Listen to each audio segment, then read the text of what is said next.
नमस्कार दोस्तों, आज के इस वीडियो में हम डिस्कस करने वाले हैं क्राउन सामान्य ज्ञान किस बुक का चैप्टर नंबर 8.13 जिसका नाम है न्यायपालिका।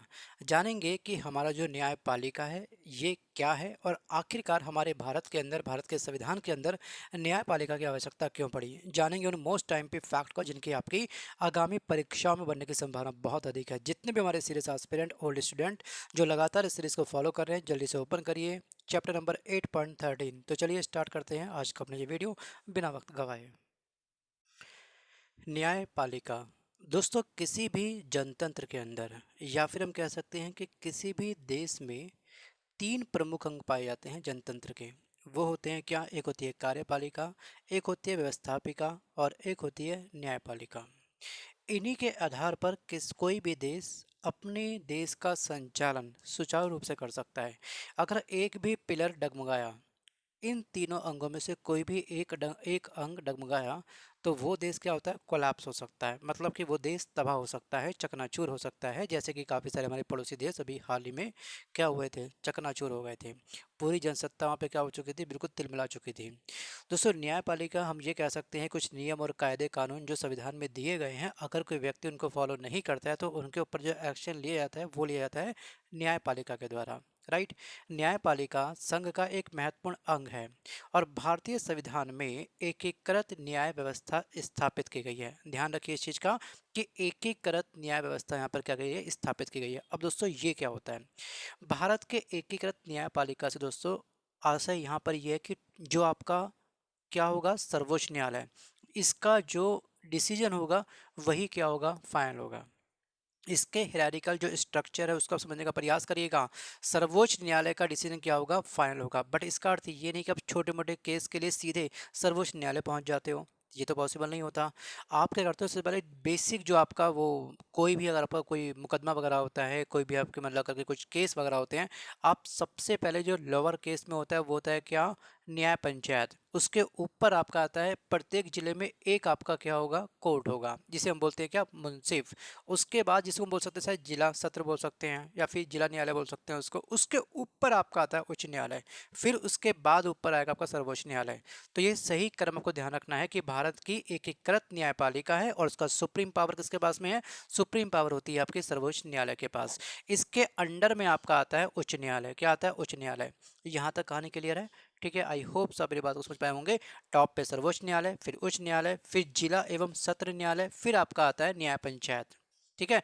वैसे न्याय पंचायत और जिला सत्र के बीच में एक मुंसिफ न्यायालय आता है, तो इसको हम लोग स्किप कर सकते हैं चाहो तो। ये बुक में एक्चुअली दिया नहीं गया और ना ही एग्जाम में ज़्यादा पूछता है। जो डिटेल में न्यायपालिका को पढ़ते हैं, जो लॉ वगैरह करते हैं, तो उनको ये टॉपिक कवर करना होता है, बट आपको इतनी आवश्यकता भी नहीं है। अब हम फोकस करते हैं दोस्तों यहाँ पर कि भारत सरकार अधिनियम 1935 से ली गई है ये व्यवस्था। कौन सी? न्यायालय की एकल व्यवस्था हमने कौन से अधिनियम से ली है? तो ये ली है भारत सरकार अधिनियम 1935 से। अब यहाँ पे ना आपको एक चीज़ और ध्यान रखनी है कि जो हमारा ये जो न्यायिक व्यवस्था है स्वतंत्र होनी चाहिए, निष्पक्ष होनी चाहिए। इस चीज़ का स्रोत हमने किस देश से अडॉप्ट किया है? तो आपको ध्यान रखना है ये हमने लिया है संयुक्त राज्य अमेरिका से। न्यायालय का जो हमने प्रावधान लिया है, स्रोत लिया है, सर्वोच्च न्यायालय का गठन और उसके अधिकार, उपराष्ट्रपति का पद वगैरह, ये सब हमने कहाँ से लिया है? आपको मैंने लास्ट वीडियो में डिस्कस किया था एक बार दोस्तों। ये हमने लिया है संयुक्त राज्य अमेरिका से। क्या लिया है? संयुक्त राज्य अमेरिका से। राइट। अब दोस्तों थोड़ा सा हम और आगे बढ़ते हैं कि उच्चतम न्यायालय संविधान के भाग 5 में आर्टिकल 124 से लेकर के 147 तक उच्चतम न्यायालय के उपबंधों का उल्लेख किया गया है। आर्टिकल नंबर 124 सर्वोच्च न्यायालय का गठन से संबंध है। ये आर्टिकल, यहाँ से हम आर्टिकल पढ़ना स्टार्ट करेंगे 147 तक जो हम आर्टिकल पढ़ेंगे तो सबके अंदर क्या दिया गया है? सभी में दिया गया हमारा उच्चतम न्यायालय से संबंधित प्रावधान, किसकी क्या पावर होती है। जैसे कि 126 में क्या होता है? इसके तहत हमारे जो मुख्य न्यायाधीश होते हैं उनकी नियुक्ति होती है। 127 में क्या होते हैं? एडहॉक जो जस्टिस बनते हैं उनकी नियुक्ति होती है। 128, 129, जैसे आप आगे बढ़ोगे ना तो आपको यहाँ से लेके यहाँ तक आर्टिकल आपको अच्छे से ध्यान रखने हैं। वैसे शायद इस बुक में आगे दिया होगा, देखते हैं क्या होता है अब आगे। चलो ठीक है, 124 पार्ट 1।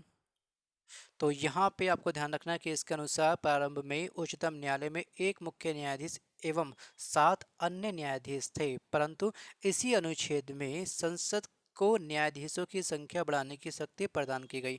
और उसके बाद 1956 में क्या हुआ, 1956 में संसद ने अन्य न्यायाधीशों की संख्या 10 निश्चित करी। उसके बाद फाइनली क्या हो चुकी है, 31 हो चुकी है। और सर्वोच्च न्यायालय मतलब न्यायाधीशों की संख्या संशोधन विधेयक 2019 द्वारा सर्वोच्च न्यायालय में एक मुख्य न्यायाधीश तथा 33 अन्य न्यायाधीश होंगे। ये पॉइंट आपको ध्यान रखना है। एग्जाम में आपसे पूछता है भाई, अब वर्तमान में कितनी कंडीशन हमारी, अभी वर्तमान में एक क्या होता है, मुख्य न्यायाधीश होता है, 33 क्या होते हैं हमारे अन्य न्यायाधीश होते हैं। अब यहाँ पे ना आप मुझे बस एक छोटा सा क्वेश्चन लिख के भेजो कि वर्तमान में सर्वोच्च न्यायालय के मुख्य न्यायाधीश का नाम क्या है। ये रिकॉर्डिंग हो रही है मई 2000 सॉरी 4 जून 2023 में। अब आप मुझे इस वीडियो को पॉज करके देखते हैं कितने बच्चों को ये चीज़ याद है, कितने बच्चे अपडेट हैं। अगर ये वीडियो आप नेक्स्ट ईयर देखते हैं, वैसे शायद ये वीडियो मैं पब्लिक या अनलिस्टेड कर दूंगा, प्राइवेट कर दूंगा बाद में, बहुत जल्द से जल्द, शायद इसी साल के अंत तक। तो आप अपने अकॉर्डिंग जो भी आप नवंबर में देख रहे हैं, अक्टूबर में देख रहे हैं, तो मुझे जल्दी से कमेंट करिएगा। सर्वोच्च न्यायालय दोस्तों मुख्य न्यायाधीश का नाम क्या है, राइट आंसर इसका है डी वाई चंद्रचूड़। और न्यायिक प्रमुख में एक होता है महान्यायवादी, जिसे बोलते हैं अटॉर्नी जनरल ऑफ इंडिया। ये वर्तमान में कौन है, राइट आंसर इसका आर वेंकट रमणी। इस बुक्स के साइड में ये फैक्ट आप लिखिएगा। जब रिवीजन करोगे तुरंत आप लोगों के सामने हर चीज़ आपके सामने डिस्प्ले होनी चाहिए।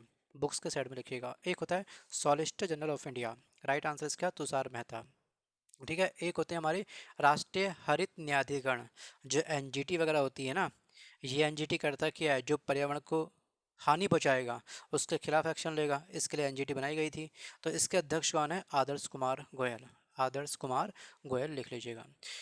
न्यायाधीशों की नियुक्ति के बारे में दोस्तों, उच्चतम न्यायालय का प्रत्येक न्यायाधीश राष्ट्रपति द्वारा नियुक्त किया जाता है। आर्टिकल नंबर 124 पार्ट 2 के अनुसार राष्ट्रपति क्या होगा, उच्चतम न्यायालय के और राज्यों के उच्च न्यायालयों के ऐसे न्यायाधीशों से परामर्श करेगा जिनसे वह परामर्श करना आवश्यक समझे।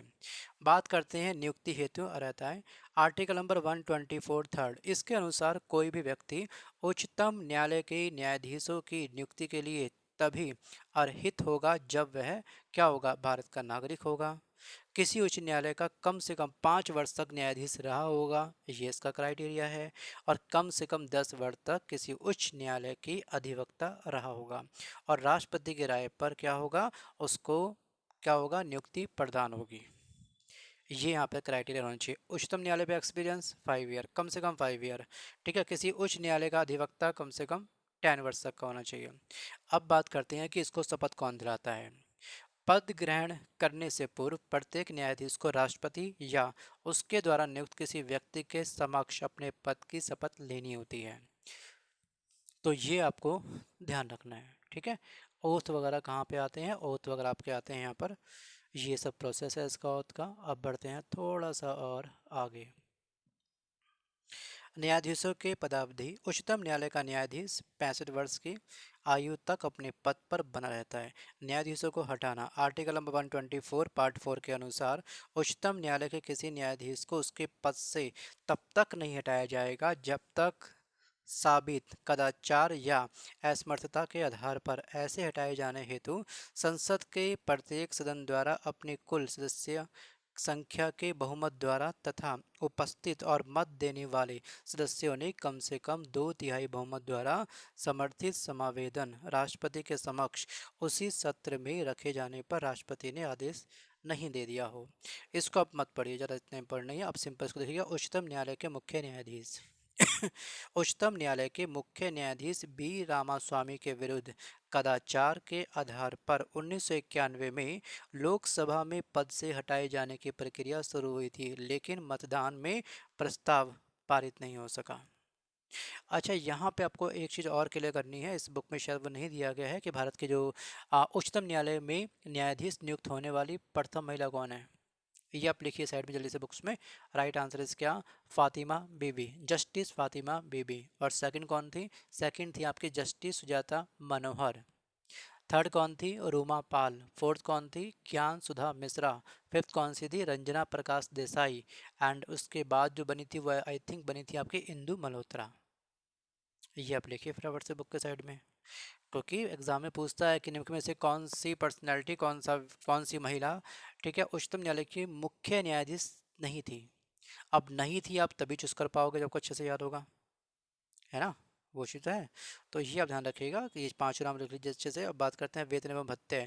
इसका उल्लेख किया गया आर्टिकल नंबर 125 में। किसमें? आर्टिकल नंबर 125 में। क्या सैलरी होगी, कितना वेतन होगा?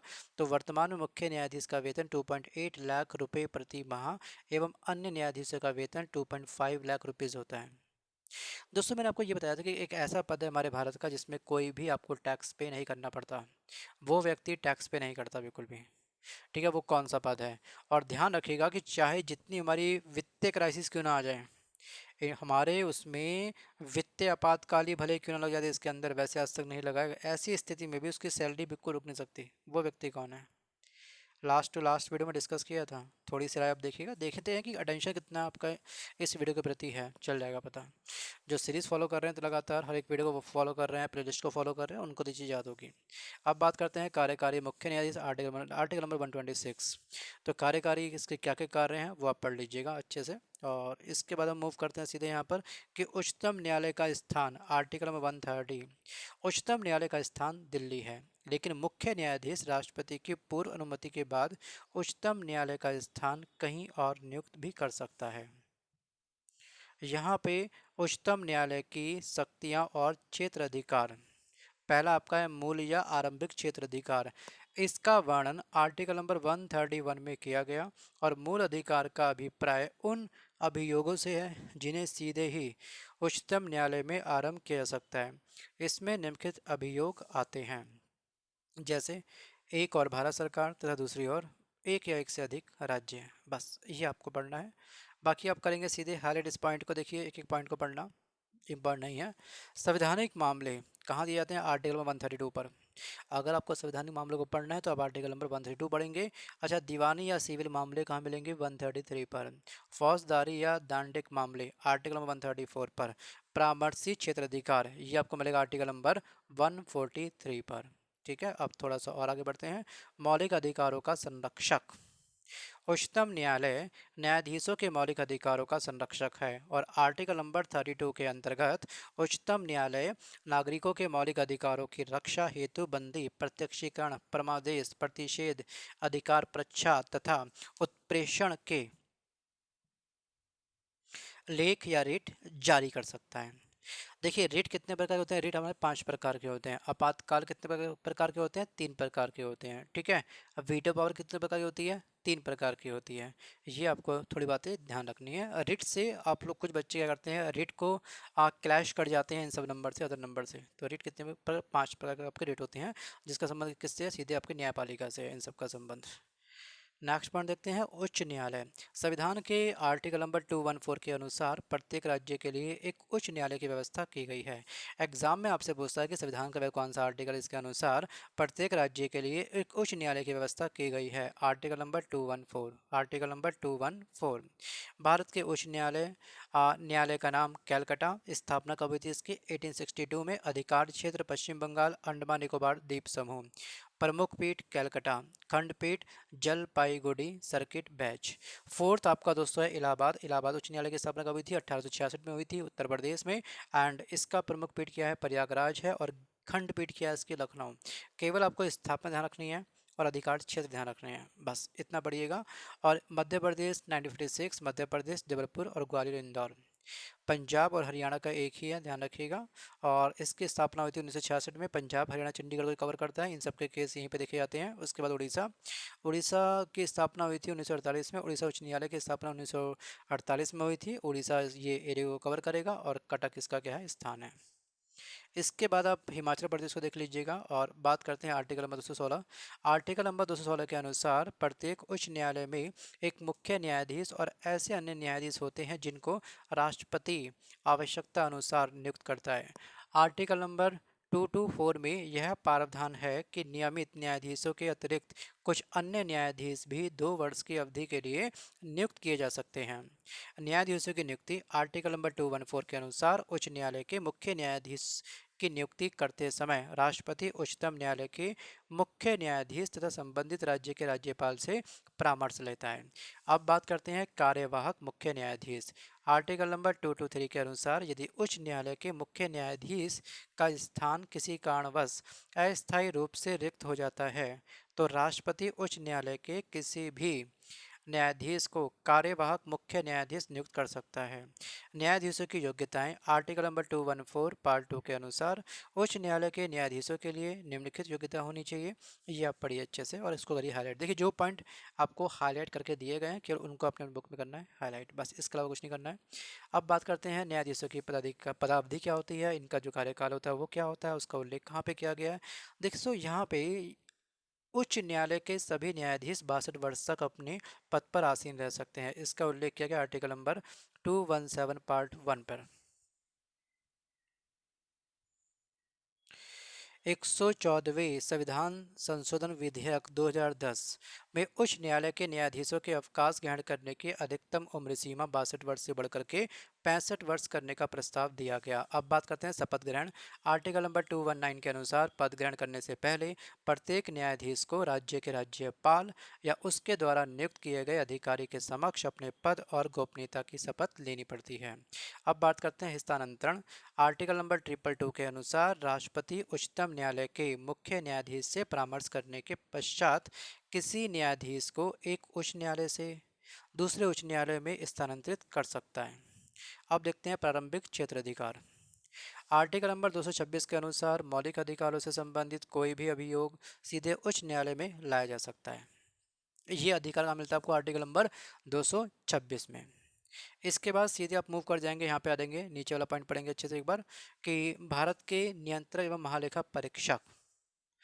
देखिए नियंत्रक एवं महालेखा परीक्षक इसको हम बोलते हैं कैग, CAG बोलते हैं इसको। वर्तमान में हमारे CAG कौन है, ध्यान रखिएगा, इनका नाम है CAG का नाम है गिरीश चंद्र मुर्मू, राइट। और गिरीश चंद्र मुर्मू के बाद में आपको ध्यान रखना है CGA महालेखा नियंत्रक। ये कौन है वर्तमान में, ये हमारे SS दुबे। कौन है, SS दुबे। मैं अगेन बोल रहा हूँ, ये रिकॉर्डिंग चली दोस्तों जून, ठीक है, 4 जून को 2023 में रिकॉर्डिंग हुई है। अगर आप एक साल बाद इस चीज़ को देखते हो तो आपको शायद ये चीज़ गलत लगेगी, क्या पता सीट चेंज हो गई हो, क्या पता नियुक्ति पर्सन चेंज हो गया हो। सो यहाँ पर आर्टिकल नंबर 148 से लेकर के 151 तक भारत के नियंत्रक महालेखा परीक्षक से संबंधित उपबंधों का वर्णन किया गया है। दोस्तों ये वीडियो बहुत ही छोटा बना, ठीक है, वीडियो सही लगा हो, अच्छा लगा हो तो वीडियो को लाइक करिएगा। और मैं चाहता हूँ कि बस आप ये पॉइंट ना दोबारा से अपनी बुक में से करिएगा रिवाइज। ये मैंने कट टू कट वीडियो बनाया, जरूरत कुछ ज़्यादा एक्स्ट्रा फैक्ट देने की थी नहीं इसमें, इसलिए हमने ज़्यादा एक्स्ट्रा फैक्ट आपको दिए भी नहीं है। मैं चाहता था फिलहाल इस वीडियो को लंबा खींच भी सकता था कुछ एक्स्ट्रा फैक्ट दे करके, बट इसमें कुछ इतने खास एक्स्ट्रा फैक्ट नहीं है जो मैं आपको बताऊँ, ठीक है, ये आपको ध्यान रखना है इस चीज़ का। I hope so. हाँ, न्यायाधीशों पर महाभियोग लग सकता है, ये भी ध्यान रखिएगा, थोड़ा सा इसको पढ़ लीजिएगा अपने एंगल से। जो बच्चे यूपीएससी की तैयारी कर रहे हैं थ्योरी क्लास में आपको अलग से इस चीज़ को, आपका जब सिलेबस पूरा होगा, ठीक है, जो क्लास लगती है तो वहाँ पे पूरा सकता है आपका क्वेश्चंस, ठीक है। एक होता है दोस्तों मूल अथवा आरंभिक अधिकारिता। ये आर्टिकल में आई थिंक 131 में आपको मैंने कवर कर दिया इसी वीडियो में। तो मेरा कहने का सिंपल सा ये है कि जो आपके स्टार्टिंग में आर्टिकल हैं खास पे मोस्ट टाइम पे आर्टिकल, जैसे कि आपका आर्टिकल नंबर 124 127, सीधे 131 को पढ़ना आप लोग, ठीक है। उसके बाद आप लोग पढ़ेंगे 141, फिर उसके बाद आप मूव करोगे वहाँ पे 146 आर्टिकल, इसको आप अच्छे से अध्ययन कर लीजिएगा। इन सब आर्टिकल डीप में जाकर थोड़ा सा पढ़ लीजिएगा, इस बुक में बस ओवरव्यू दिया गया था इस चैप्टर का। बाकी मिलता हूँ नेक्स्ट वीडियो में, तब तक धन्यवाद, bye bye and take care. Next video हमारा टॉपिक होगा राज्य की कार्यपालिका।